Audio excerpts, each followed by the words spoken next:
Hi അസ്സലാമു അലൈക്കും. Hasina pizza YouTube ചാനലിലേക്ക് ഏവർക്കും സ്വാഗതം. ഇന്ന് ഞാൻ പുതിയൊരു വീഡിയോയുമായിട്ടാണ് വന്നിട്ടുള്ളത്.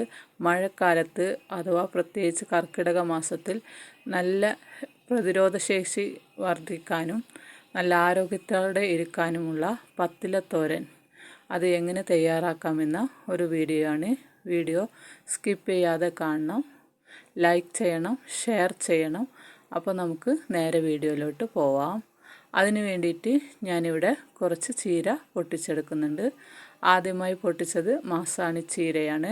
ഇത് രണ്ടാമത് ഇതാ പയറിൻ്റെ ഇല, നമ്മൾ പച്ച പയറില്ലേ അതിൻ്റെ ഇലയാണ് കേട്ടോ. പിന്നെ അടുത്തത് തക്കാളി ചീരയാണ്. ഇത് എങ്ങനെ തയ്യാറാക്കുന്ന തോരൻ വെക്കുന്ന ഒരു വീഡിയോ ഞാൻ ഇട്ടിട്ടുണ്ടായിരുന്നു. ഇതുപോലെ തക്കാളി ചീര കുറച്ച് പറിച്ചിട്ടുണ്ട്. ഇനി ചൊറിയണം. നിങ്ങളെ നാട്ടിൽ ഇതിനെന്താ പറയാന്ന് കമൻറ്റ് ചെയ്യണേ. അടുത്തതായിട്ട് മൾബറിയുടെ തളിരില, മൂത്തത് വേണ്ട. ഇപ്പോൾ മൾബറി സീസണല്ല, ഇത് പച്ചക്കായ് ഇതാ ഉണ്ടായിട്ടുണ്ട്, പഴുത്തിട്ടില്ല. അപ്പോൾ ഇത് നല്ല ടേസ്റ്റ് കേട്ടോ. ഇതും നമുക്ക് കുറച്ച് പറിച്ചെടുക്കാം. ഇനി നമുക്ക് അടുത്തതായി പറിക്കുന്നത് നല്ല നീലലോഹിത ചീര. ഇതിനെന്താ പറയാന്ന് എനിക്ക് കറക്റ്റായിട്ട് അറിയില്ല. നല്ല ചുമന്ന കളറായിരിക്കും ഇത് തനിച്ച് വെച്ചിട്ടുണ്ടെങ്കിൽ. പിന്നെ ചുമന്ന ചീരയാണ് കേട്ടോ ഇത്, സുന്ദരി ചീര എന്നൊക്കെ പറയും, അതാണ്. അടുത്തത് ഇതിന് മേരക്ക അഥവാ ചൗ എന്നൊക്കെ പറയും, അതിൻ്റെ ഇലയാണ് ഇപ്പോൾ പറിക്കുന്നത്. എല്ലാം മൂക്കാത്ത ഇല നോക്കി പറിച്ചെടുത്താൽ മതി. പിന്നെ ഇത് മൈസൂർ ചീര എന്ന് പറയും, ചിലർ മധുരച്ചീര എന്നൊക്കെ പറയും, അതും കുറച്ച് പറിച്ചെടുക്കുന്നുണ്ട്. പിന്നെ ഇനി ഇത് വഷളച്ചീര എന്ന് പറയും. നിങ്ങളിതിനെന്താ പറയാന്ന് കമൻറ്റ് ചെയ്യണേ.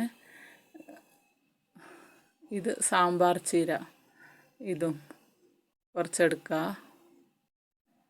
നല്ല ടേസ്റ്റാണ് കേട്ടോ ഇതെല്ലാം. അപ്പോൾ നമ്മൾ ഇത്രയും ചീരകളാണ് പറിച്ചെടുത്തിട്ടുള്ളത്.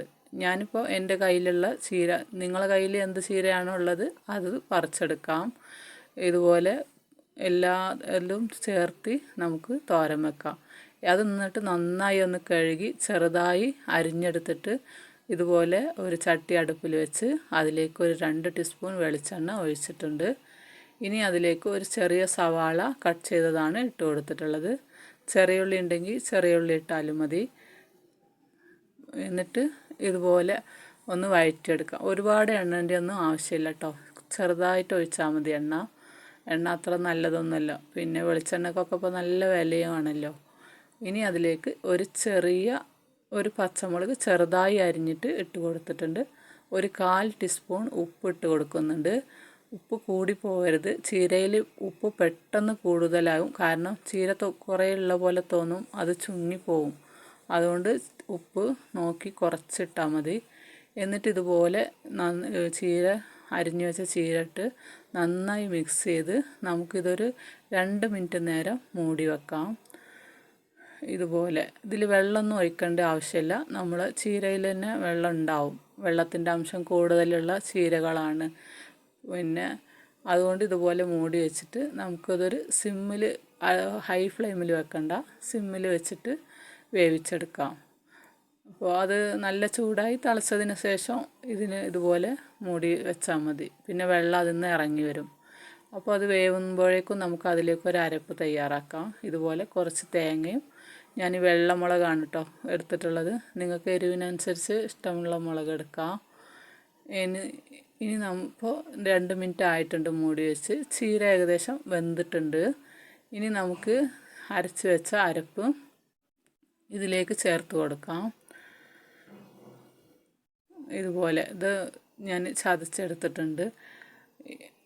അപ്പോൾ അത് ഈ ചീരയിൽ ഇട്ട് കൊടുത്തിട്ട് 1 മിനിറ്റ് നേരം നമുക്ക് ഇതൊന്ന് അടച്ച് വെക്കാം.